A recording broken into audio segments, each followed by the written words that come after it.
Bagaimana seorang tahanan dengan IQ hingga 150 melarikan diri dari penjara? Yantolah orang yang bisa kabur itu. Caranya sangat amat cerdas. Yanto mengancam Ucup di ruang jaga untuk menemukan obat-obatan terlarang. Dia mengikat botol obat ini, lalu dikaitkan ke sela giginya. Baru saja memasukkan obat ke mulutnya, obat itu tertelan sampai ke kerongkongan. Dia membuka korek api dan menemukan bahan bakar kecil di dalamnya, memasukkan ke kuku dan mengambil batu. Alat bakar itu kalau digesek ke batu bisa menimbulkan api. Yanto dijatuhi hukuman seumur hidup. Meskipun dihukum berat, dia juga sempat-sempatnya latihan angkat beban. Gak ada barbel, angkat air juga jadi. Kepala polisi memintanya membantu anaknya yang sedang sakit leukemia. Karena hanya Yantolah yang punya sumsum tulang belakang yang cocok dengan anak polisi ini.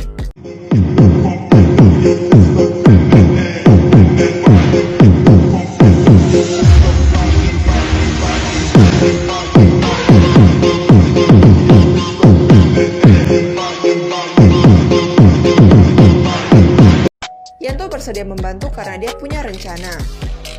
Rencananya ya kabur dari penjara. Dengan penjagaan yang sangat ketat, dia pun dibawa ke rumah sakit. Naik kursi roda elektrik.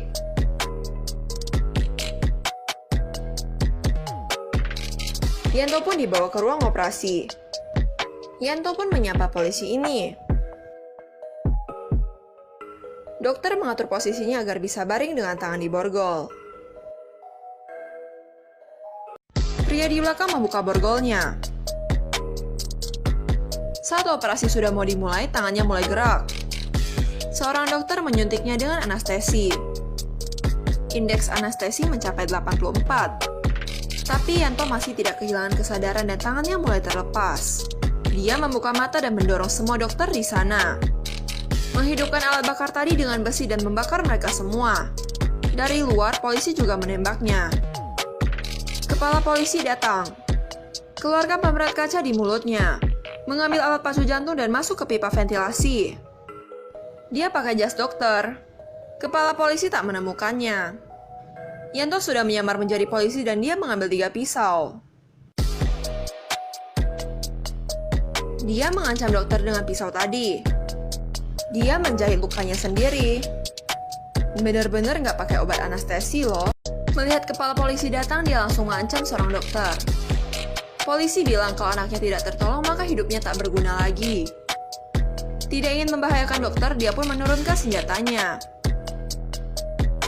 Yanto membawa dokter ini ke sebuah ruangan yang penuh gas. Dokter yang awalnya pasrah pun membalas dengan memukul Yanto. Dokter itu pun pergi dengan membawa pistolnya. Dia pun membocorkan gas di tanah. Setelah selesai, dia pun pergi dari ruangan itu. Dia melemparkan api masuk dan ruangan itu meledak. Yanto memanfaatkan keadaan untuk kabur. Memecahkan kaca dan mematikan aliran listrik di kawat. Ya biar dia nggak kesengat pas lewat kawat besi ini. Polisi dengan cepat mengepung tempat ini. Di sisi lain, polisi menghancurkan lampu dengan tembakan di atasnya. Mengontrol sutradara dengan jarum kecil. Pahami bagian terlemah dari bangunan. Membuka lemari ini dan menghancurkan dinding.